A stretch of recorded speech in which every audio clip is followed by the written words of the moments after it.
அஸ்ஸலாமு அலைக்கும். அளவற்ற அருளாளனும் நிகரற்ற அன்புடையமாகிய வல்ல இறைவனுடைய பெயரால் ஆரம்பம் செய்கின்றேன். தமிழ்நாடு முஸ்லிம் முன்னேற்ற கழகத்தினுடைய முன்னாள் நிர்வாகிகள் மச்சான் ஐதர் அலி, உறவினர் கோவை செய்யது உள்ளிட்ட தமிழ்நாடு முஸ்லிம் முன்னேற்ற கழகத்தினுடைய முன்னாள் நிர்வாகிகள் அனைவர்களுக்கும் உங்களுக்கெல்லாம் சிறிது காலம் தலைவராக இருந்தவன் என்ற முறையில், தமிழ்நாடு முஸ்லிம் முன்னேற்ற கழகத்தை தொடங்கியவன் என்ற முறையில் ஒரு கோரிக்கையாக நான் உங்களிடம் வைக்கின்றேன். பாருங்க, நம்ம பிரச்சனைகள் அடக்குமுறைகள் அதிகமான உடனே துணைத் தலைவராக இருந்தார் பாசத்துக்குரிய விஞ்ஞானி அப்துல் ஜலீல், வாழப்பாடியார் வீட்டுக்கு பக்கத்தில் அடையார். அவர் வீட்டுல கூடுறோம், கூடி அது யாராவது கூடுங்கிறதா பயில புக்குள்ள இருக்கு, எல்லாரும் இருக்கு. கூடி முடிவு எடுக்கிறோம். முடிவெடுத்து அப்படியே புனரமைப்பு செய்யப்பட்டு என்னைய தலைவரா நீங்க எல்லாம் ஏத்துக்கிட்டு ஒரு குறைஞ்ச ஒரு 6-7 மாசம் செயல்பட்டு வைங்களேன்.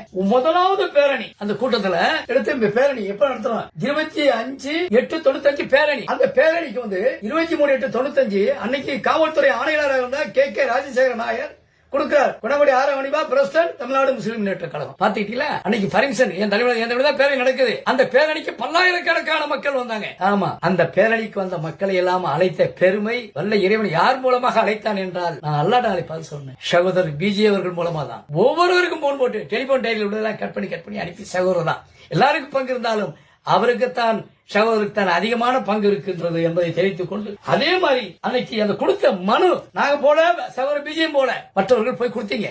கொடுத்த அந்த மனுல அமைப்பு செயலாளர் இருந்த பிஜே கையெழுத்து, தலைவராக இருந்த குணங்குடி அடிவா கையில் இந்த முதல் பேரணி புனரமைப்பு செய்யப்பட்டு, அதே மாதிரி இம்பீரியல் நடந்த மாநாடு என் தலைமையில தான் நடந்துச்சு. அதுலதான் கடையடைப்பு முடிவு எடுத்தோம். 6 கடையடைப்பு தமிழ்நாடு முழுவதும் கவர்னமாரி முட்டுகை நடந்தது. எல்லாரும் கஷ்டப்பட்டு வளர்த்து. அதே நேரத்தில் இந்த இயக்கத்தினுடைய வளர்ச்சிக்காக கடுமையா உழைத்திருக்காங்க. 2000 சகோதரர் பிஜே நான் சொல்றதுனால என் மேல யாரும் சங்கடப்பட்டா எனக்கு ஆட்சேபனை இல்ல, உண்மை சொல்லித்தான் ஆகணும். சகோதரர் பிஜே பத்தி நான் சொல்றதுனால, இந்த இளைய தலைமுறை சொல்றதுனால என் மேல யாரும் வருத்தப்பட்டாலும் எனக்கு அதை பத்தி பிரச்சனை இல்ல. என்ன, நேற்று என் கூட இருந்தவங்க இன்னைக்கு இல்ல, இன்னைக்கு நான் உங்க மத்தியில பேசுறேன், நாளைக்கு இருப்பேன்னு சொல்ல முடியாது. 2 கொரோனா ஊசி போட்டேன், பல்வேறு பிரச்சனைகளை பாதிக்கப்பட்டு நான் வீட்டுல இருக்கிறேன். நாளைக்கு நான் இருப்பேன்றது அல்லாதான் அறிவான். கூட இருந்தவங்களும் மொத்தா போயிடுறாங்க. அப்படி இருக்கு.